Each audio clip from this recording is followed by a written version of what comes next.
No primeiro bloco, falamos sobre as penas que não podem ser aplicadas no Brasil. Entenda agora quais são os tipos de pena permitidas e como são estipuladas. Viver em sociedade exige cumprir regras de convivência. Em nosso país, as leis impõem o cumprimento dos pactos sociais e exercem um controle, oferecendo alternativas de punição a quem foge às normas.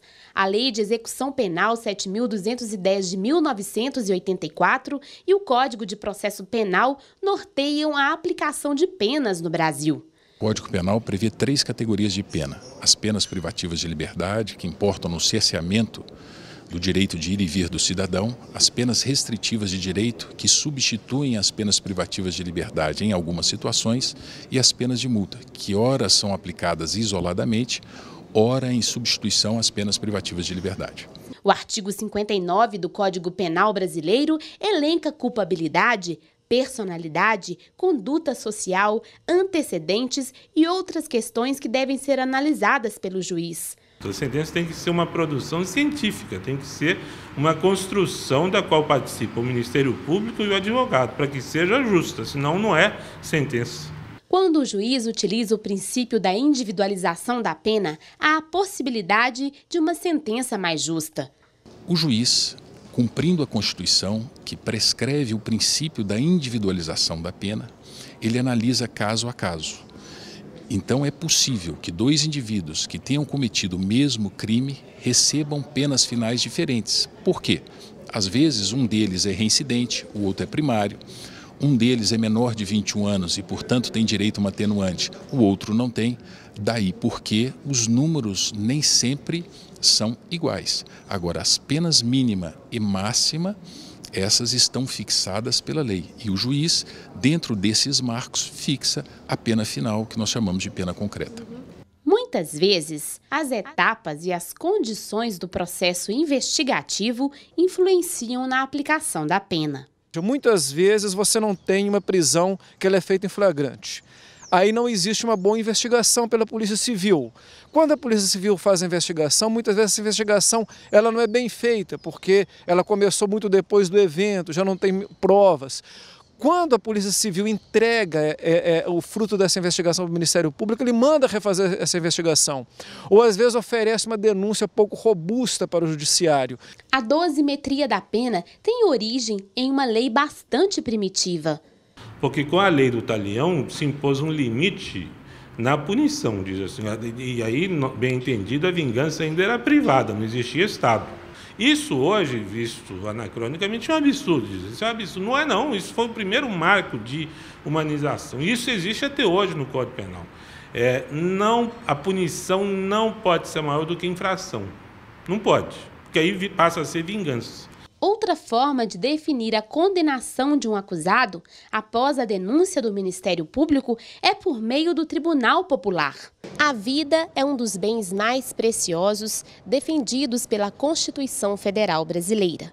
Portanto, quem comete um crime doloso contra a vida, quando se tem intenção de matar, é julgado pelo Tribunal do Júri em um conselho de sentença formado por populares. No entanto, muitos que matam nem chegam a se sentar no banco dos réus. Somente cerca de 10% dos homicidas estão presos. E por que isso acontece? Porque há tantas falhas no processo da justiça criminal, na investigação, na produção de denúncia de provas, que a maioria das pessoas que matam sequer estão cumprindo uma pena.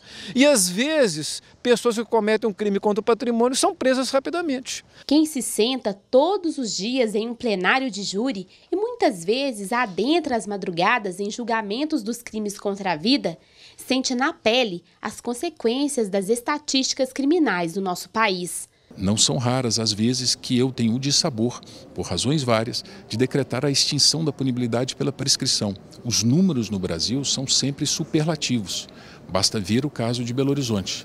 Em Belo Horizonte, se a sociedade celebrar um pacto de não mais cometer crimes dolosos contra a vida, até o ano de 2026, fazendo júris todos os dias, nós teremos serviços aqui no primeiro Tribunal do Júri. Em se tratando de julgamento popular, muitos questionam se os jurados possuem competência para julgar um crime contra a vida. O juiz tem que fundamentar, com base na lei, as razões para condenar e absolver. E o jurado, o júri popular, não tem que fazer isso. Isso é o grande mérito do semelhante julgar o indivíduo que é levado às barras do tribunal do júri. O magistrado defende o tribunal do júri e acredita que a população poderia julgar também crimes de outra natureza. Eu defendo o tribunal do júri.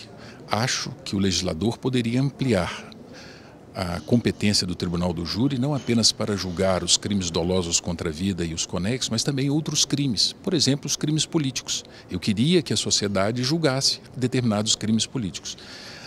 Em sua grande maioria, exceções mínimas, nós temos julgamentos corretíssimos, penas justas, porque a pena é do juiz. O que o jurado decide é se aquele crime comporta uma responsabilidade penal ou não e o tamanho dessa responsabilidade, se é um crime qualificado, se é um crime simples ou mesmo se é um crime privilegiado.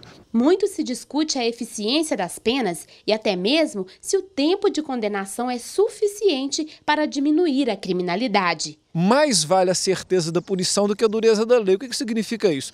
A justiça ela precisa de ser rápida para sancionar de forma proporcional uma pessoa que comete um ato infracional ou um crime. Mas ela sendo rápida e ágil e proporcional e agindo de forma isonômica, ela sinaliza que a justiça funciona. Podemos ter em uma situação ou outras penas menores do que aquelas que a população gostaria de ter. Mas de um modo geral, eu entendo que a legislação está correta, prevê penas proporcionais à qualidade e à natureza dos crimes. Atualmente, o Brasil tem mais de 500 mil presos, mas o especialista acredita que falta conhecimento da população sobre a situação das cadeias no Brasil. Se diz assim, o sujeito foi condenado a 15 anos, só cumpre 3. Olha, 3 anos de prisão, 3 anos para quem está preso não são 3 anos de quem está solto na rua. São pelo menos 15. Eu sei o que é isso. O preso não tem nada para fazer. Além das leis que norteiam o sistema penal brasileiro, o princípio da dignidade humana, previsto na Constituição Federal de 1988, deve servir de base para a aplicação da pena. O cientista social defende novos modelos de penas. A sociedade, ela às vezes é muito vingativa. Acha que sempre se resolve todos os problemas criminais com a pena privativa de liberdade com a prisão.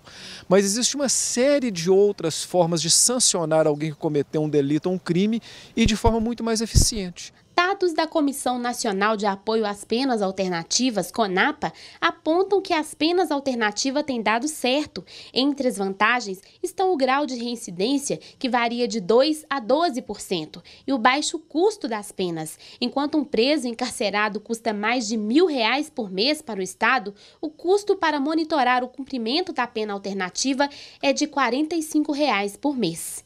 É um grande avanço, sem dúvida alguma. As estatísticas dão conta de que quem é condenado